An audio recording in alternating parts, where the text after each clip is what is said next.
Olá! Muito bom dia! Eu sou o Pedro Quintão e esta é mais uma mensagem da série Café com Fé. Aqui você começa o seu dia sob as bênçãos do Altíssimo.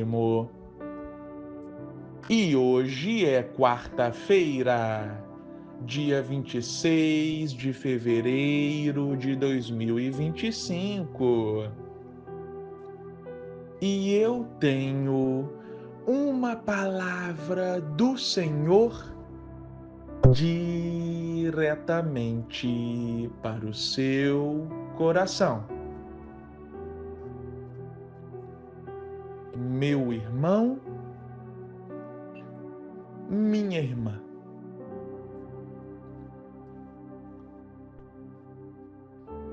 É muito importante nós termos motivações na nossa vida.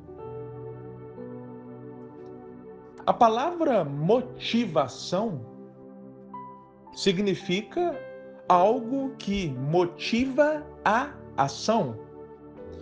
O que te motiva à ação? É o sonho de uma viagem? É o sonho de uma casa própria?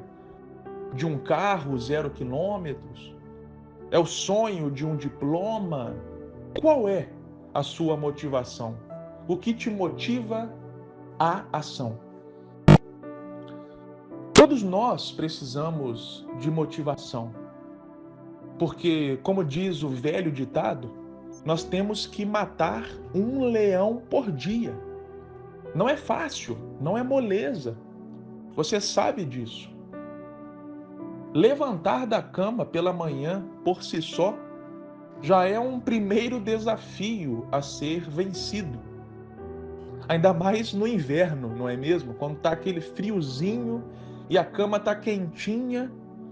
O que te faz deixar a cama quentinha e encarar o frio e encarar aquela água gelada que sai da torneira na hora de lavar o rosto para poder encarar mais um dia que está vindo pela frente? O que te motiva a essa ação?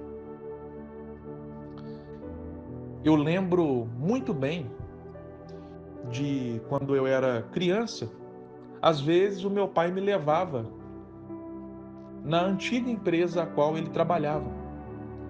Às vezes ele tinha que resolver algo ali de noite. E aí ele falava: filho, quer ir comigo? Aí eu ia lá todo feliz com meu pai. Para mim era um passeio, né? E eu lembro de entrar na sala do meu pai, no escritório do meu pai, e ver ali sempre um porta-retrato que continha uma foto minha com a minha mãe. Eu e a minha mãe estávamos juntos nessa foto. Era uma ocasião de uma festa de final de ano na minha escola, ou de uma festa do Dia das Mães, alguma festividade nesse sentido. Se eu não me engano, era a festa do Dia das Mães mesmo. E essa foto foi registrada e meu pai colocou num porta-retrato e estava na sala dele, no escritório dele. E depois eu fui entender por que o meu pai tinha aquele porta-retrato com a foto da minha mãe juntamente comigo. Não era só para enfeitar a mesa dele. Não era só para matar as saudades quando ele sentisse saudades da família. Aquilo era um motivador para o meu pai. Eu imagino nos dias difíceis, nos dias de cansaço, nos dias de estresse, como todo mundo passa, né? Como todo ser humano tem. Ele devia olhar para aquela foto e aquilo dava energia para ele prosseguir. Todo mundo tem os seus dias difíceis, independente da condição financeira, independente do trabalho. independente de qualquer coisa. Você pode trabalhar com o que ama, você pode ser milionário, mas ainda assim terão dias difíceis. Todo mundo está sujeito a isso. E nos dias difíceis, o que te motiva? O que te motiva nos dias difíceis? Falando um pouco sobre espiritualidade, sobre vida espiritual, que é uma das áreas do ser humano, além de finanças, além de saúde, além de relacionamento, a espiritualidade também é uma área que compõe o ser humano. Muitas pessoas começam motivadas, vão e exercem a sua espiritualidade e tal, falando num contexto cristão, vão à igreja, leem a Bíblia, oram, começam ali a todo vapor. Mas passa um tempo e algo começa a acontecer. Já não tem mais aquele ânimo, aquela motivação. Perde-se o propósito. E aos poucos, aquela chama que estava acesa vai se apagando. Muitas pessoas falam sobre o primeiro amor. Ah, saudades do meu primeiro amor. Primeiro amor no sentido de quando a pessoa teve um encontro com Cristo e a vida dela mudou, foi impactada e ela, sabe, tinha fome, tinha sede de Deus. Só que ao passar do tempo, esse primeiro amor foi se apagando. E aí muitas pessoas olham para trás e com esse olhar saudosista do primeiro amor. Mas a questão é como resolver esse cenário? Como prosseguir em dias em que bate o cansaço, em que bate a falta de propósito, em que nada parece motivar a ação? Vamos ler as palavras do apóstolo Paulo na sua primeira carta aos Coríntios, capítulo 9, versículo 24. Diz assim: vocês não sabem que, de todos os que correm no estádio, apenas um ganha o prêmio? Corram de tal modo que alcancem o prêmio. Meu irmão, minha irmã, a jornada espiritual não é uma corrida de curta distância. Não. É uma maratona. A vida é uma maratona. E Paulo utiliza essa metáfora esportiva, se referindo aos Jogos Olímpicos. Os corredores corriam no estádio em busca de alcançar a linha de chegada e ganhar o prêmio. E quando batia ali o cansaço, a fadiga no atleta, quando ele olhava para frente e via ainda quilômetros, metros de pista ainda para serem percorridos, o que motivava ele a prosseguir era o quê? O prêmio. E eu estou fazendo essa conjectura até mediante algo que eu vivi na prática. Ano passado, eu disputei a minha primeira corrida de rua. E foi uma das melhores experiências da minha vida, fazer parte dessa competição esportiva. E foi desafiador também. Foi um desafio, não eu contra os demais atletas, mas um desafio, primeiramente, em primeiro lugar, eu contra eu mesmo.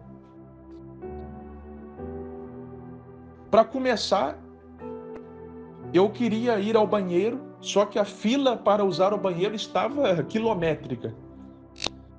E aí eu tinha que escolher, ou eu fico na fila do banheiro, ou eu vou ali para a largada. E a largada estava assim, lotada também. Se eu não fosse para a largada, eu corria o risco de ficar lá para trás, de começar lá atrás.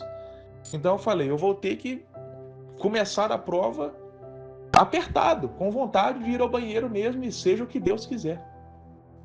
E eu fui, mas já com isso na cabeça. Eu falei, poxa, e agora? E se me der aquela vontade insuportável no meio da prova, o que eu vou fazer? Mas eu fui. E a minha meta, meu irmão e minha irmã, era não vencer a prova em primeiro lugar, segundo ou terceiro. Era a minha primeira corrida. A minha meta era fazer aquela corrida sem andar um minuto sequer. Eu estava assim, acabando de sair do sedentarismo e mudando o meu estilo de vida. Eu não cheguei a treinar nem um mês. Então aquela meta para mim já era algo assim, grandioso. Eu fazer a prova toda na corrida, sem andar.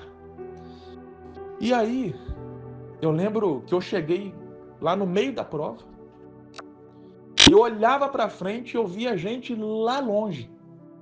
E aí eu pensei comigo, poxa, ali, né, onde aquelas pessoas estão lá longe, deve ser a linha de chegada, não deve ser ida e volta, porque eu acho que só a ida já fechou a quilometragem da prova.